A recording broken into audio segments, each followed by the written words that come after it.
Chers apprenants, bonjour. Je suis Tafoku, votre enseignant de culture Ndiembo dans le cadre du programme d'apprentissage des cultures africaines de griot moderne. Aujourd'hui, nous attaquons la troisième leçon sur la genèse de l'Afrique. Cette troisième leçon porte sur les origines géographiques de l'Afrique. L'objectif reste bien entendu de décrire les origines de l'Afrique face à la connaissance actuelle. Pour ce faire, je vous propose d'écouter une petite histoire que nous allons raconter en deux parties. Écoutons la première partie de notre histoire.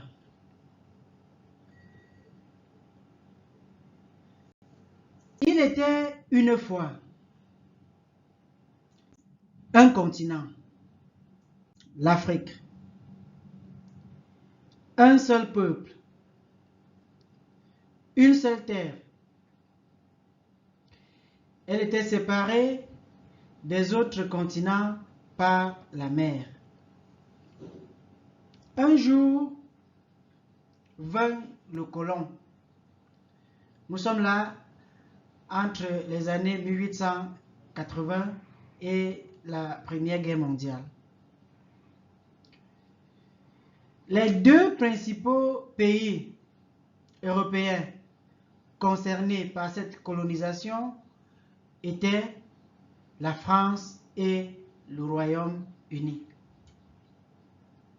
C'est vrai que l'Angleterre, l'Italie, l'Allemagne, le Portugal, la Belgique et même l'Espagne y ont aussi participé de manière significative. Pendant leur séjour en Afrique, ces colons ont organisé des compétitions territoriales entre eux au sujet de l'Afrique. Ils se sont partagés l'Afrique, comme un gâteau. Chacun avec son morceau à croquer. J'allais dire, chacun avec son morceau à exploiter. Voilà, chers apprenants, nous arrivons au terme de la première partie de notre histoire. Que retenir donc à la fin de cette première partie? Nous pouvons simplement comprendre que il y a 5 continents parmi lesquels il y a l'Afrique. L'Afrique, à l'image de l'Europe, a été balkanisée par les Occidentaux à leur propre fin. La moralité de cette histoire reste que l'Afrique est un grand continent que la colonisation occidentale a émietté. Nous arrivons donc là à la fin de cette première partie.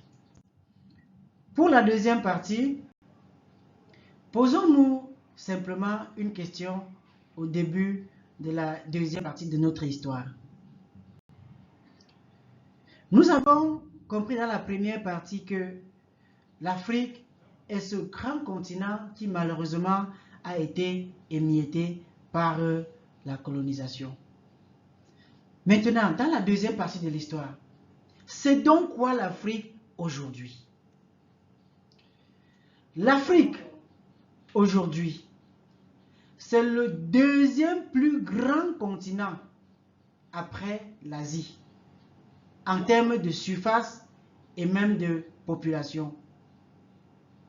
C'est vrai qu'on pourrait dire que c'est la troisième si jamais l'on considère l'Amérique comme formé d'un seul continent et non de deux continents. La superficie de l'Afrique est donc 3 fois la superficie de l'Europe. L'Afrique aujourd'hui, c'est 54 pays constitués, c'est-à-dire 54 États souverains, parmi lesquels le Cameroun. Nous pouvons aussi comprendre que le climat et la végétation de l'Afrique varient en fonction de la fréquence des pluies. Il existe d'ailleurs 2 saisons, une saison sèche et une saison de pluie.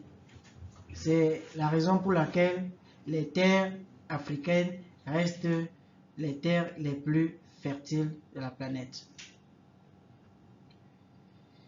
L'Afrique, aujourd'hui, c'est 30 millions, c'est plus de 30 millions de kilomètres carrés de surface, c'est-à-dire plus de 20% des terres émergées du globe terrestre. Ces points extrêmes sont distants d'environ 8000 km si on prend du nord au sud et 7400 km si on prend de l'est vers l'ouest. Nous arrivons là au terme de la deuxième partie de notre histoire.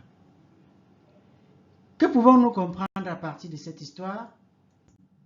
Nous comprenons que l'Afrique, c'est le deuxième plus grand continent avec une très grande superficie et ses 54 pays. Son climat et sa végétation sont l'une des plus douces. Comme moralité donc de cette histoire, nous retenons que l'Afrique est un grand continent naturellement béni. Chers apprenants, parvenus au thème de cette leçon sur l'origine géographique de l'Afrique, nous ne pouvons que nous remettre à vous pour recueillir vos préoccupations et vos questions pour qu'ensemble nous puissions trouver des différentes réponses. Je vous remercie.